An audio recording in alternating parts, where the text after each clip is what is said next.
Bet you had no idea that legendary actor Leslie Nielsen lent his voice to a gory animated movie in 2007. Bet you had even less of an idea that he offered his talent pro bono. So why haven't you seen it? That's where things get complicated. It's not easy for actors to pull off the career shift that Leslie Nielsen did. The son of a Royal Canadian Mountie stationed near the Arctic Circle, Nielsen started his entertainment career in radio. After studying performing in Toronto, he made his way to New York, where he began working in theater and then in television. Partially to advance his career, and partially because he was uncomfortable about his modest beginnings, Nielsen maintained a stoic screen persona that kept him busy in TV throughout the 1950s and 60s. When Hollywood called, it was with dramatic and occasionally romantic parts that suited his steely front. From Forbidden Planet in 1956 to The Poseidon Adventure in 1972, Nielsen maintained steady work as a serious, authoritative actor. But in 1980, when Nielsen was 54, he was cast in the disaster movie parody Airplane. His deadpan performance drew raves, and while it took a few years for the rest of Hollywood to tap into his comedic potential, by decade's end, his persona had definitively shifted from dramatic lead to king of the spoofs.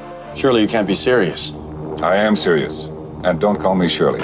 All of his feature film credits from his final years are comedies, and he was working on another comedy when he died in 2010, an animated film called The Waterman Movie. But his last unreleased performance may never see the light of day due to production woes. The man behind Leslie Nielsen's final unreleased role is Brian Waterman, who was only 22 years old when he approached the actor about doing a voice for an animated feature. Waterman had developed an animated series in college named for himself, and it featured a main character based on Nielsen, Reddy Espinoza. The Explorer Extraordinaire's design approximated the performer's face if he had a dueling scar down one eye. Waterman told Entertainment Weekly that Nielsen was his childhood hero, and when he began working on a feature, he reached out to Nielsen's representatives. He was prepared to scrap the film when he didn't hear back after several months, but the star personally contacted him to discuss the project further. Nielsen agreed to work on the film without compensation, and he regaled Waterman with stories from his life and career as they recorded his part for the Waterman movie. While the film remains Nielsen's last role in that it is currently unreleased, it wasn't his last production.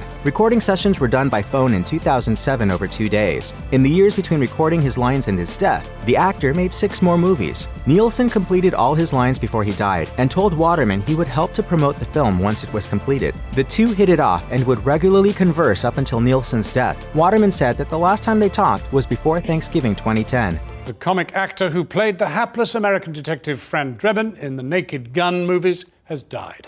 The Waterman movie was an independent production and had several years of work behind it by the time Leslie Nielsen got involved. Brian Waterman set up a Kickstarter in 2010 to raise the budget for the film, with the goal set at $35,000. He fell well short of that before the clock ran out. Backers had pledged just over $13,000. By the time Nielsen died, Waterman had just 2 minutes of completed footage, plus a handful of animation tests. Waterman eventually got almost 5 minutes finished. The initial scene of the Waterman movie, with help from CJC Animation. He told Creative Chair in 2013 that a lack of money and manpower had been the 2 greatest roadblocks to further progress. Unless either situation changed, he said it was likely that production would continue to drag out. But Waterman insisted that he was still working on the film. The Waterman Studios website still carries a production history section wherein he vows to finish the film, if only to bring another Leslie Nielsen performance to his fans. The website does not appear to have been updated since 2012. CJC Animation's page on the project describes it as indefinitely on hold, and there have been no updates on the movie from Waterman himself in years.